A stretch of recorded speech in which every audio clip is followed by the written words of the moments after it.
A foreign commercial house is offered to provide funds here, provided that the paymaster general guarantee him reimbursement at Paris. It would be a great security of tranquility if I saw this affair settled, but I should prefer that the funds were sent to me, for otherwise some circumstance might happen which would stop the stipulated payment in the second month.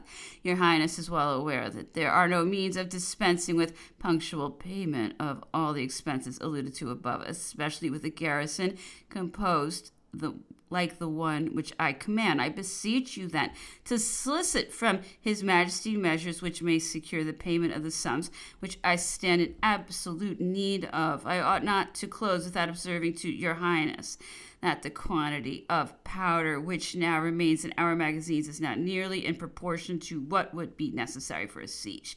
To conclude, Monseigneur, I have thought it right to make beforehand all the observations which occur to my mind on the insufficiency of men for the defense, on the inadequacy of the means of subsistence, on the funds necessary to meet our expenses, in short, on our supplies in every department which are at all in proportion to our approaching wants. I beseech your Highness then to lay before the Emperor the painful situation in which we shall be placed if His Majesty does not come to our aid. What remains of the garrison is in other respects excellent, and the performance of its part may be relied on by means of a few rewards well applied for unlimited devotion. It will do all that the Emperor can expect from his best soldiers, and will justify the confidence which His Majesty has placed in it, and the favor which he has bestowed on it by placing it among the number of the corps of the Grand Army.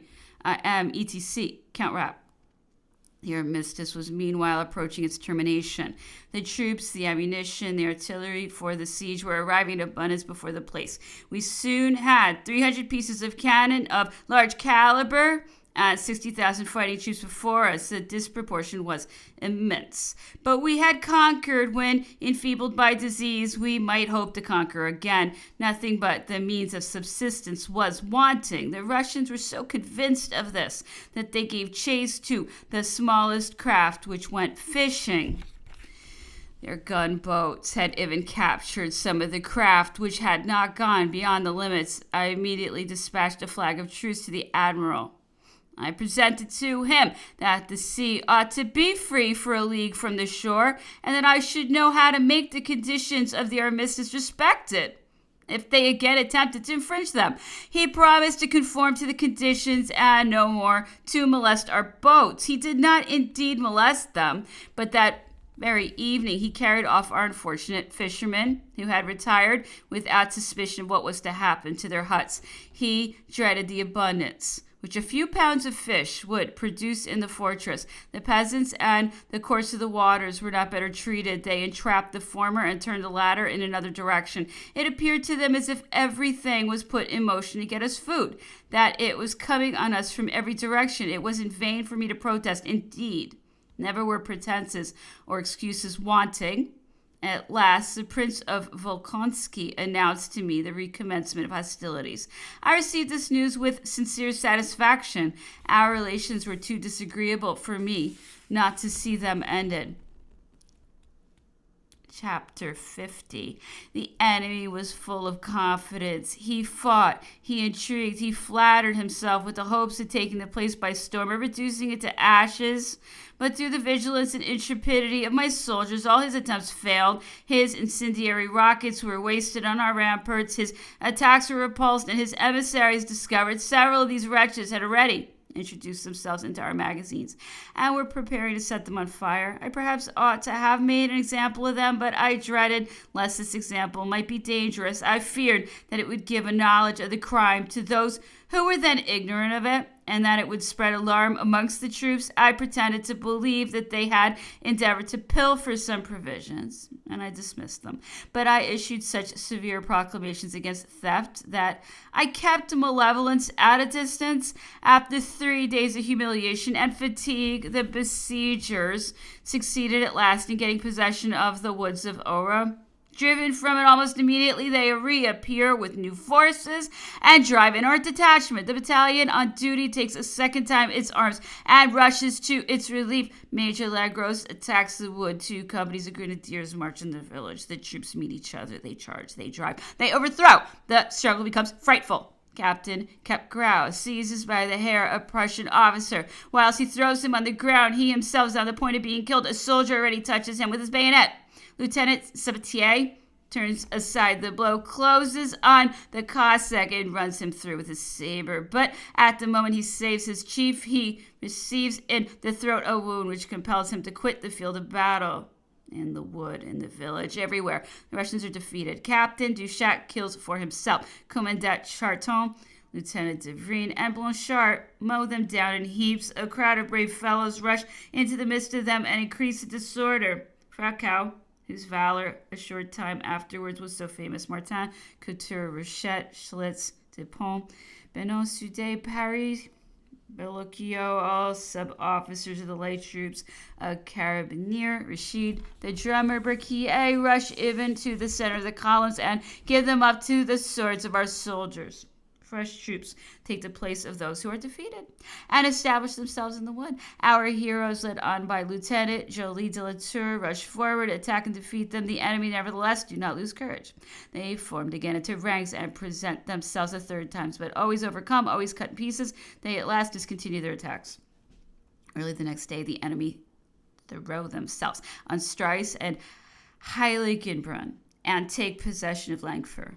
Our outposts fall back onto blockhouses situated on the right and left of the village. The Russians pursue them and prepare to attack them, but the Poles fire on them with such rapidity and precision that they are forced to retreat. They return in greater force. They cover, they inundate the defiles of Jeschkental. They threaten Heiligenbrunn. They debouch by Struys. Oh, my line is under fire. These maneuvers left no doubt as to their intentions. It was clear that they had serious views on Langfur. I determined to anticipate them and march out to meet them. I assembled my troops, the left in the village, the center in the ravines of Ziegengenberg, and the right extending as far as over 24 pieces of cannon, commanded by General Lepin, are placed in the middle between the two wings. They immediately commence a firing. The enemy's redoubts, his masses, his camp at Pitzkendorf. Everything is plowed up by our ball. We dismount 2 of its pieces, the Poles, the Bavarians, the Westphalians, and 250 horse commanded by General Farin debouch at the same time. The brave Schembeck, already engaged with the Russians, was driving them from Duvelcam. As soon as our soldiers perceive this defeat, they grow warm, and they are encouraged. They rush in the redoubts of Pitzkendorf. The Allies, driven back on their works, endeavor in vain to defend themselves. Young Centurion, at the head of his hussars, overcomes every obstacle, but falls covered with wounds. At the sight of this excellent officer carried off at so tender an age, the thirst for vengeance kindles the courage of our men, infantry, and cavalry pour pell-mell on the redoubts. The trumpeter Bernadotte, the chasseur Olier, and the quartermaster Boucher throw themselves into the midst of the Russians. Lieutenant Thirion, already wounded, goes straight to the officer who commands him and takes him prisoner. From that moment, it is no longer a battle. It is slaughter. It is carnage. All perish at the point of the bayonet, or only owe their lives to the mercy of the conquerors.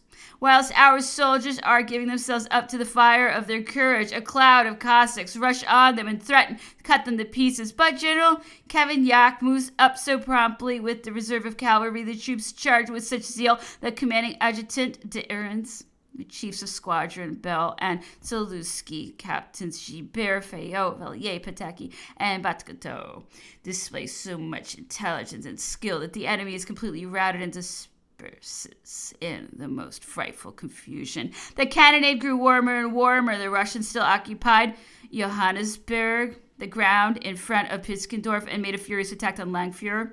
I detached against them a battalion of the Vistula, which was supported by the Neapolitans, commanded by General Decrès, having under his orders General Pipet, who had since been rendered so famous by the events which have occurred in his own country.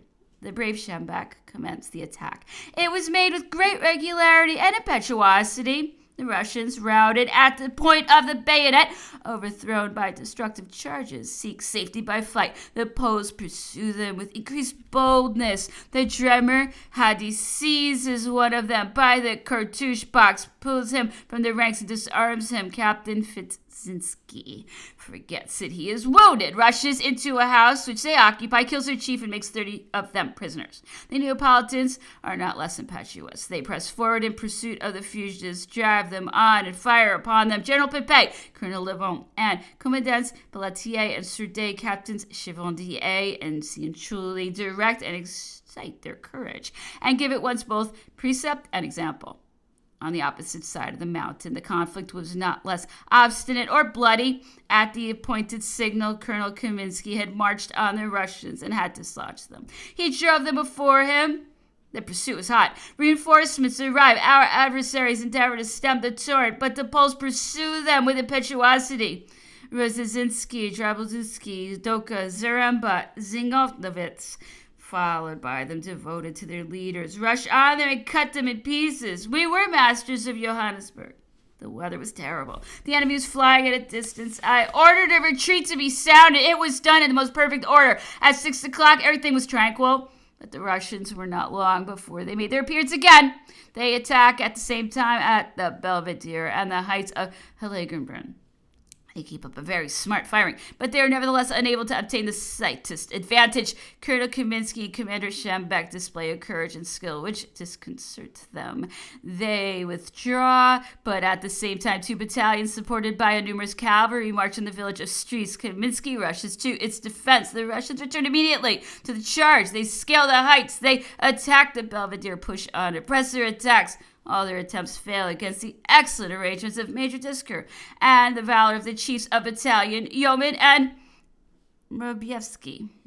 This was not the first diversion they had tried. They had already driven in our advanced posts from Schidlitz to Ora. Major Schneider attacked in front and flank, only maintained the suburb by courage. He perceived a numerous column which imprudently entered the great broad street. He charged it, poured a shower of grape shot on it, and destroyed it. General Husson came up with the reserve. We resumed the offensive. In an instant, the wood and the village are taken, and the Russians thrown into dreadful confusion. The chief of battalion, Boulanger, disarmed 8 of them. A sergeant who had been wounded by a musket ball, the brave Vestal, disarmed 3. The sub-officer Cornu rescued one of our men and took his escort prisoners. I was once more master of the Johannesburg and of Langfur, but this success could not be durable. It was evident that the Russians, continually returning to the charge with fresh troops, must in the end succeed. Moreover, these 2 positions were so far separated from each other that they could neither injure me much nor be of much use to me. I gave in consequence orders to evacuate them if the Allies presented themselves in force, but their audacity had given place to timidity. They were afraid of removing from the heights. They dared not take possession of a village that had been abandoned. Impatient, nevertheless, to get possession of it, they engaged in a general action to make themselves masters of a post which I had resolved not to defend. The troops take arms, the fleet supports them, the whole of my line is attacked, 80 gunboats fire in concert and pour their shot on Neuferwasser, Schelmul, Neuschatland, Ora, Sigagendorf become a prey to the flames. The enemy's troops spread themselves as a torrent in the plain. They overthrow or set fire to everything that opposes their passage. I came up in the middle of this terrible confusion, but already the courage of the Russians had declined. They were repulsed by a handful of brave men under the command of Major Poyak and left the approaches of Caraburn filled with heaps of dead bodies. I gave orders to pursue them. The impetuous Gibert rushed forward with his chasseurs. Captain Maisonneuve joined him. They charged. That disorderly multitude was repulsed and driven back on Schelmul. This party of the Russians, joined by the troops which occupied the village, received without being broken the destructive volleys of Captain Ostrovsky, but almost immediately turned on Captain Marnier, one of the bravest officers in the French army. They fled, disbanded themselves, and sought for refuge amidst the ruins of buildings which they had given to the flames. The struggle was not less warm at Langfur. Attacked by 12,000 Russians, our posts fought and struggled in the very midst of the immense columns of the enemy. Sergeant Shatkovsky stood in need of all his courage to escape from the Cossacks. Employed on a work in front of the village with 13 men, he was surrounded by these irregular troops. He immediately rallied. His workmen faced on one side, attacked on the other, constantly marching and fighting. At last disengaged himself without losing a man. The Russians, humiliated by their losses, marched on the village. 2 houses which I had put in a state to resist the coup de main defended its entrance. Our adversaries attacked them in flank, pressed on, and attempted an escalade, but a destructive fire threw them into confusion and compelled them to retreat to increase their misfortunes. The Neapolitans appeared, attacked them. Colonel Lebon and De Genero pressed on, broke through the cavalry, and penetrated into Langford. The cavalry returned to the charge. With greater numbers and audacity, it took advantage of impediments, seized the right moment, and charged our battalions. As they were scattered up and down the streets, a bloody conflict ensued. The brave Pagliazzi fell, pierced with 10 lance wounds. Captains Nicolai, Angeli, De Genero are covered with wounds and are compelled to leave the field of battle. In vain, the intrepid Grimaldi. In vain, Lieutenants Amato Legendre, Hubert Puzac Gomez, and Zanetti endeavored to stem the torrent. Numbers prevailed. We were compelled to retreat. A few brave fellows engaged too far in front were unable to follow and were cut off, but far from giving way to despair, their courage increased at the sight of danger. They rallied round the adjutant major, Odiardi. They advanced, they turned, they retrograde, and at last reached the fortified houses. Already were they attacked for the second time. The allies, enraged at their resistance, threw themselves on the palisadoes, tore them from the ground, and appeared about to triumph over all these obstacles, but laid in the dust as soon as they were open to our fire. They soon despaired of success, unable to take the houses. They set fire to them. Our brave fellows are not disconcerted. Some continued the firing, others subdued the flames, and the enemy is not advanced farther than before. A thick smoke hid from our view the two houses. I was still ignorant whether our troops occupied them or whether the allies had made themselves masters of them. Reports announced the latter. I resolved nevertheless to make an attempt to know, but the balls fired from off the houses were falling on us in showers. I concluded that they were lost. One circumstance in particular rendered it probable. The firing had ceased while the flames were still raging. I was unwilling, however, to believe that they had been given up. I ordered fresh reconnaissance. The neighborhood of these two posts was heaped with dead bodies, clad in white capotes. Deceived by the color of the dress, the officers whom I had sent were persuaded that the Bavarians had perished. All asserted it. All were convinced of it. The loss of such brave men was melancholy and deserved not to be admitted on appearances. I charged one of my aides-de-camp, Captain Marnier, to ascertain the real state of the case. This mission could not be disagreeable to him. He had at the Battle of Uclas summoned a Spanish division to lay down its arms and had taken it. The spears of the Cossacks would not stop him. At daybreak, he set out from Kabrun with 8 men who requested to follow him. He proceeded, running to the house on the right. Immediately, the barriers were opened. The detachment joined him and made us retreat in spite of the Russians who rushed forward to intercept it.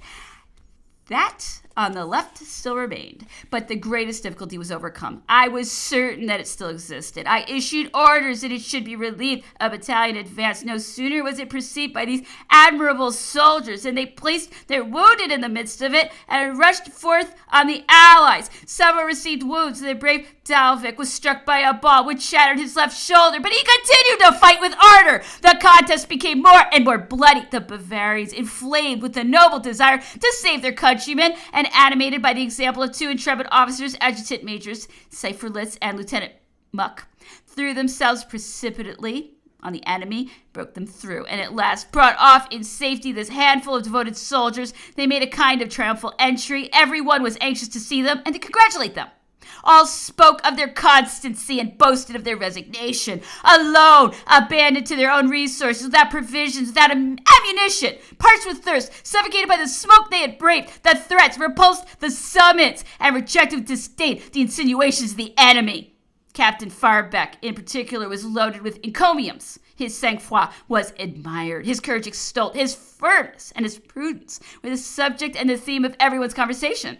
It was natural that I should testify to these brave fellows how much I was satisfied with them. I inserted in the order of the day the perils that they had faced, the risks they had run, and I lodged the wounded in my own hotel. Every day I visited them. Every day I made myself acquainted with their situation and assured myself that their wants were supplied. An officer who was in my confidence, M. Romeroux, was moreover instructed to lavish on them the cares and the consolation which I was not able to give them myself. As soon as the enemy was master of Langford, he began to labor Works upon works were constructed. His exertions were unremitted. His design was to narrow my position more and more, and ultimately to compel me to shut myself up in the fortress. This plan was admirable. The only question was how to execute it. This was a more difficult affair. I had covered the fronts of Oliva and Hagelsberg by a formidable entrenched camp. 9 works composed it. The lunette of Istria occupied the culminating point of the heights, which command the fort and defile of Hagelsberg. It was flanked by the batteries of Kinger and Calencourt. A selection was afterwards made among the hillocks situated between these works and the road of Langford of those which were most advantageously situated, and they were fortified. The following was the arrangement of these redoubts. Going on the right from Calencourt, the redoubt Remouf, the battery Gerbovsky, the redoubt Duroy, and the battery Montbrun. In fine, to complete this line of fortifications and to extend it as far as the Vistula, 2 batteries were more established. The one called Fitzer, across the road of Langford, the other known by the name of Gudin, was a little farther distant. It rested on an artificial inundation, which extended as far as the dike on the left of the Vistula, and formed the right of all our line, which still enclosed 2 batteries which were placed on the other side of the river. All these works were palisadoed, provided with barracks and powder magazines. I ordered, moreover, 2 barrack camps to be executed, the one to hold 400 men towards the extreme left behind Kigur, and the other 150 behind Montbrun.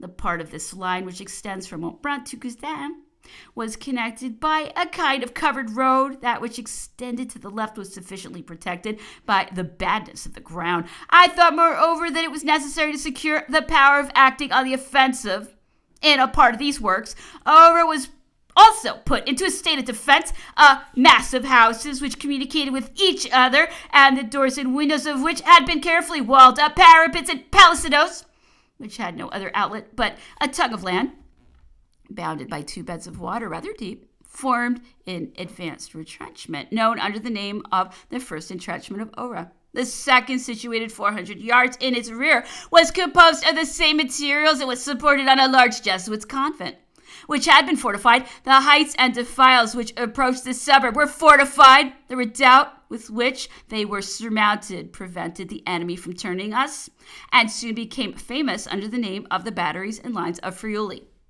Whilst we were executing these works, the enemy frequently skirmished with our advanced posts.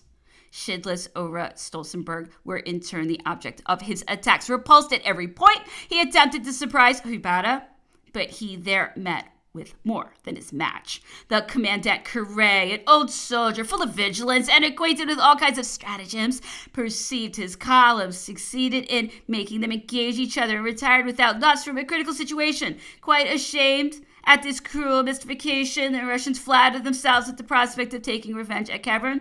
They surround it, they scale it, but received by a destructive firing directed by Captain Nevsky. They withdraw, leaving the ditches filled with dead. They marched once more on Schindlitz, put to fight the first time. They returned to the charge with fresh vigor and impetuosity by Adjutant Major Butin, Captains Kleber and Fuyada, raised to such a degree the courage of our soldiers that they throw themselves on the Allies and defeat them. The fleet also was not idle. On the 4th,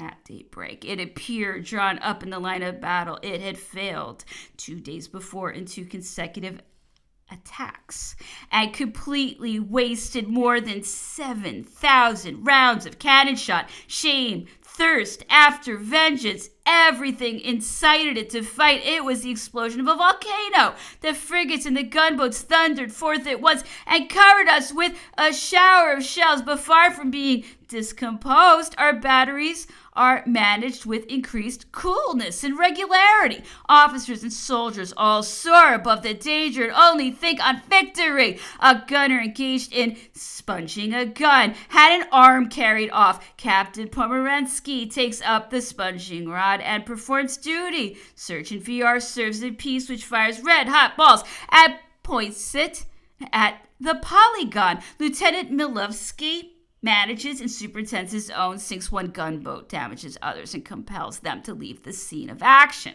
Captain Lepiguet, Sergeant Major Zikovsky, Sergeant Rodzinski, Corporal Mutarovsky set the most admirable examples of coolness and skill. Captain Henriot, Lieutenant Hagery, captain of the frigate Rousseau, the seamen Despietra and Costco, and Corporals Davis and Dubus stick to their cannon and do not cease to fight them till the enemy fly. The fleet, convinced of the inutility of its efforts, makes to sea with the satisfaction of having fired 9,000 rounds in order to kill 2 men. It had also dismounted 2 of our pieces, but it had lost 2 gunboats. 9 others were seriously damaged, and its frigates were full of holes from our shells and ball. We very soon had a more formidable enemy to contend with. The Vistula suddenly rises, overflows or breaks down the dikes, and escapes with impetuosity. The place of fortifications become a prey to the waves.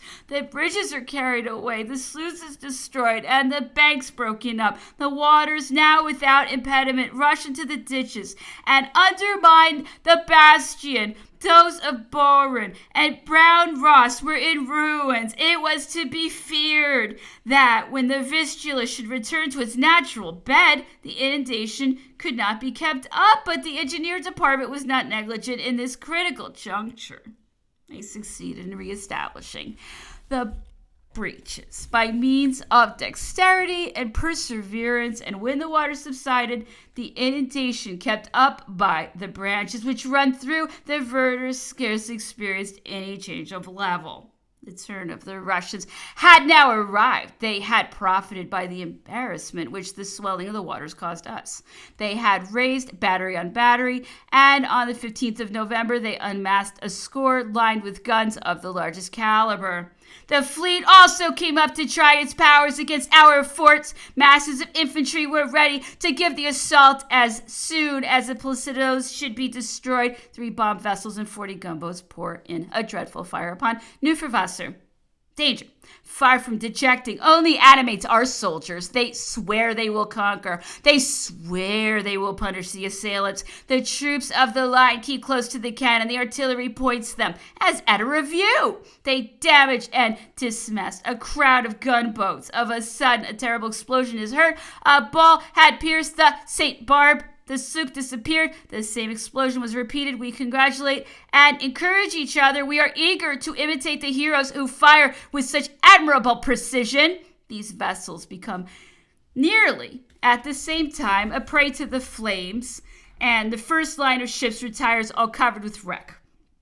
The second takes its place without being more successful, and the divisions thus succeed each other every 3 hours without slackening the fire. At last, disheartened by the obstacles which were opposed to it, by the courage of our soldiers, the excellent arrangements of Colonel Rousselot, and the vigilance of Major Francois, the fleet retires to repair its losses. 12 hours fighting and 20,000 discharges of cannon had no other result than the killing and wounding of half a dozen of our men and the damaging of 3 of our gun carriages. This was the last attempt. A few months earlier, it would have been infallible, but in war, the very moment should be seized.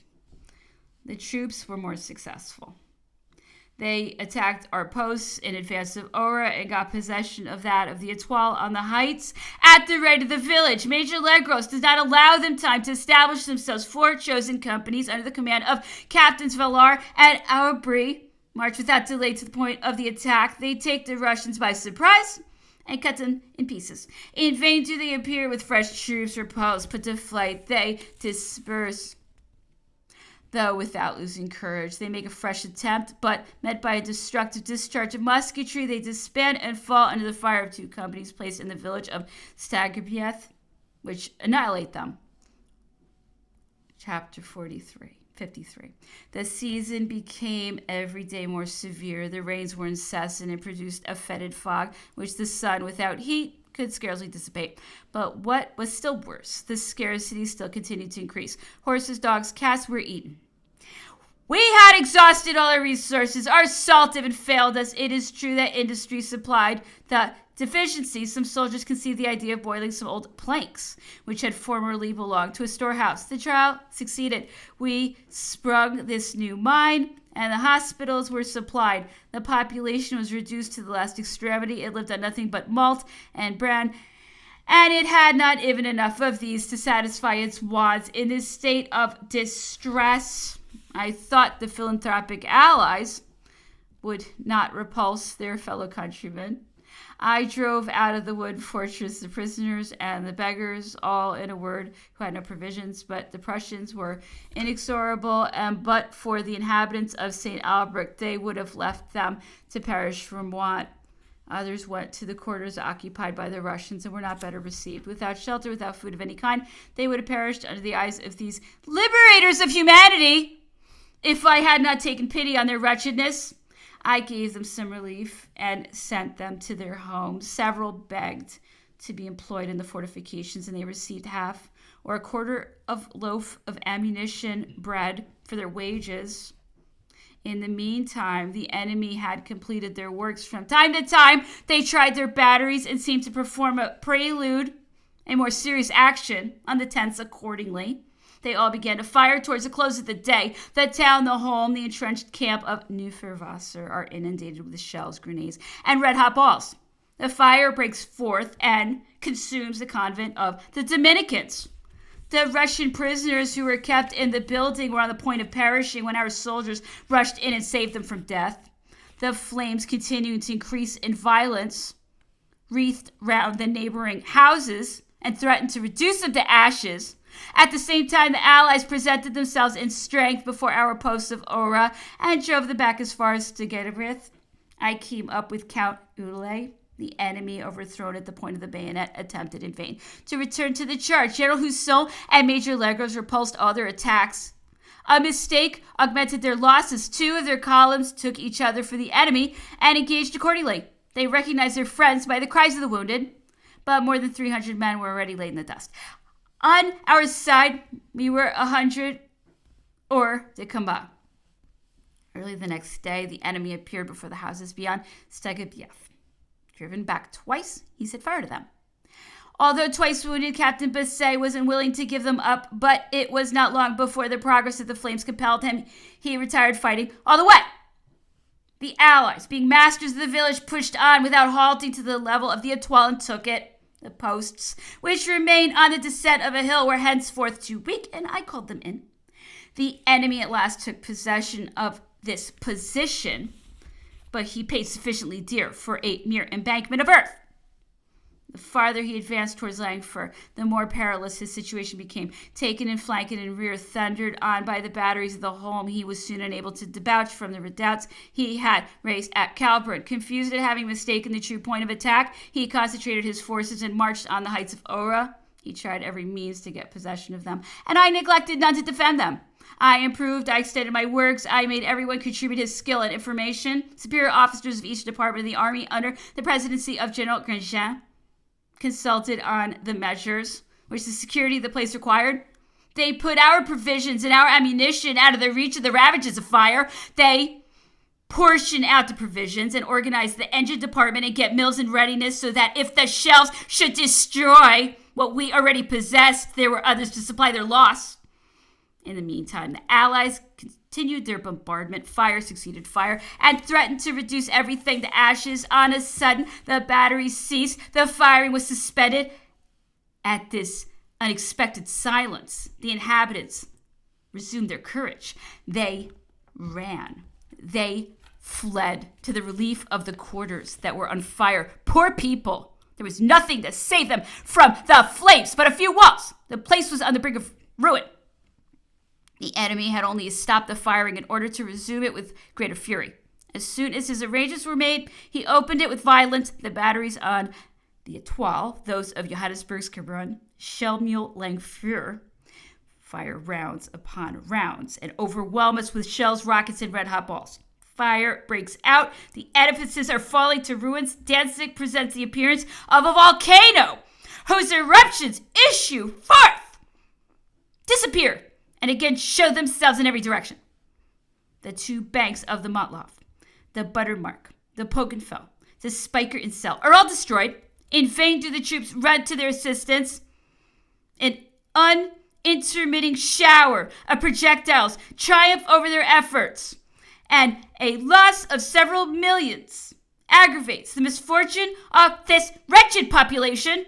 Our forts and our villages were not in a better condition. Over in particular was nothing but a heap of ashes. 5 batteries were blazing against it without intermission. Clouds of riflemen, sheltered by the inequalities of the ground, overwhelmed us with shot and impeded the working of our guns. The first entrenchment, almost annihilated by fire and ball, still held out. Major Schneider defended it with a degree of valor and prudence, which still promised a long resistance, but it was on the point of being taken by approaches, and I gave it up. I also relinquished the head of Schidlitz. The enemy had tried some days before to make themselves masters of it. 3 companies had presented themselves before our posts, but being vigorously charged by Captain Leclerc and Lieutenant Kolowski, they were routed and sought their safety in flight. This lesson was not thrown away. The Allies returned with more considerable forces and established themselves there. A very serious accident befell us soon after. A shell burst in a magazine of wood and set it on fire. Powder is not quicker. In an instant, everything is in a blaze. The flames, propagated by a strong wind, spread themselves from point to point and present a heap of fire which no effort can extinguish. A sad spectator, so cruel a disaster. I hoped at least to save the distant buildings. My expectation was still deceived, and we had the misfortune to see the greatest part of our provisions consumed before our eyes. Officers and soldiers all were plunged in mournful silence. All beheld with amazement this scene of desolation, when of a sudden a terrible discharge of musketry is heard. The enemy were attacking the lines of Friaul and were taking possession of them. Captain Chambord flies to their relief. This valiant officer commanded a chosen troop called Free Company, or the Enfants Perdus. He rushes into the redoubt and cuts the Russians in pieces. Not a man escapes. Those who avoid the bayonet perish under the fire of the chiefs of the battalion, Clairon and Dubovsky. Lieutenant Conrad gives a proof on this occasion of a singular firmness with a shoulder fractured by a ball. He throws himself into the thickest of the fight. Chambord extricates him. "You are wounded," he said to him. "There is no longer a place for you. Go and announce to the captain that we are in the redoubt." Captain replied to the intrepid lieutenant, "I have still my right hand. You have only your left." And he continued to fight. Defeated on the left, our assailants throw themselves on their right and drive us back as far as our forts. I did not judge it right to resume the attack. In the dark night, I waited till the next day. The columns commanded by Generals Brissot and de Villiers marched at the same time on Stolzenberg and Schidlitz. The Russians occupied them in force, but our troops fought with so much zeal. Major Descour and chiefs of the battalion, Poniatowski, Krikoski, and Carré captains Fairback, Pirin, Kelissa, and Rusen led them on with so much skill and valor that the Allies were broken and left the field of battle heaped with their dead. Unfortunately, our success was dearly bought. General Brissot, so estimable for his talents and courage, was dangerously wounded. In vain, all of the aid of art was lavished on him. He expired after a month of acute suffering.